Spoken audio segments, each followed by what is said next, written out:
بسم الله الرحمن الرحيم. الحاقة ما الحاقة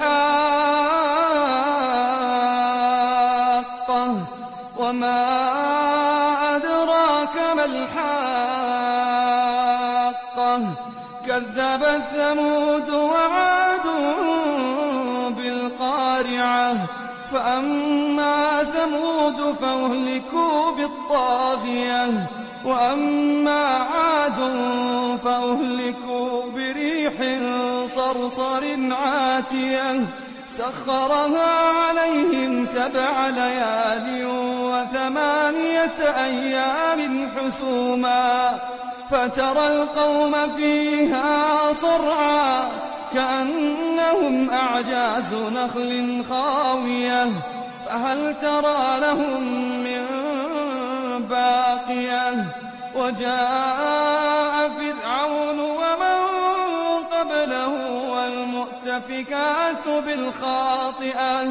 فعصوا رسول ربهم فأخذهم أخذة رابية إنا لما طغى الماء حملناكم في الجارية لنجعلها لكم تذكرة وتعيها أذن واعية فإذا نفخ في الصور نفخة واحدة وحملت الأرض والجبال فدكتا دكة واحدة فيومئذ وقعت الواقعة وانشقت السماء فهي يومئذ واهية والملك على أرجائها ويحمل عرش ربك فوقهم يومئذ 8 يومئذ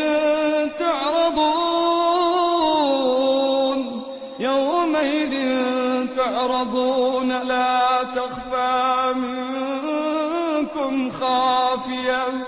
فأما من أوتي كتابه بيمينه فيقول هاؤم اقرءوا كتابيه إني ظننت أني ملاق حسابيه فهو في عيشة راضية في جنة عالية قطوفها دانية كلوا واشربوا هنيئا بما أسلفتم في الأيام الخالية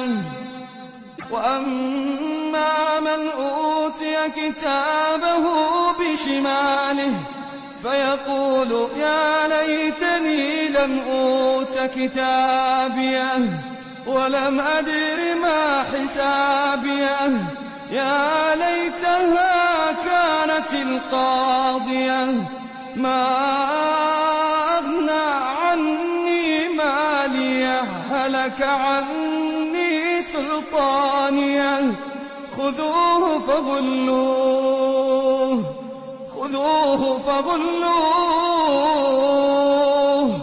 ثم الجحيم صلوه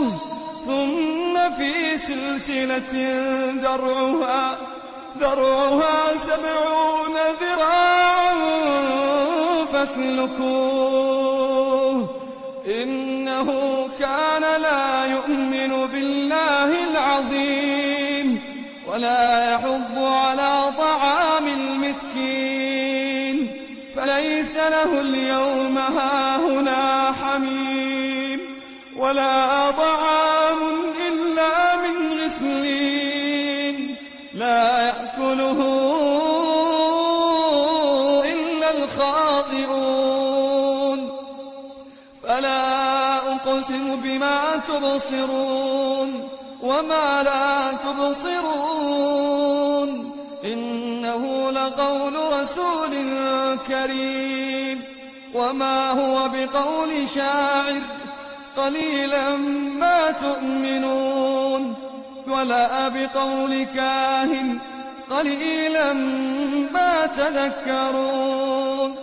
تنزيل من رب العالمين ولو تقول علينا بعض الأقاويل لأخذنا منه باليمين ثم لقطعنا منه الوتين فما منكم من أحد عنه حاجزين وإنه لتذكرة للمتقين وإنا لنعلم أن منكم مكذبين وإنه لحسرة على الكافرين وإنه لحق اليقين فسبح باسم ربك العظيم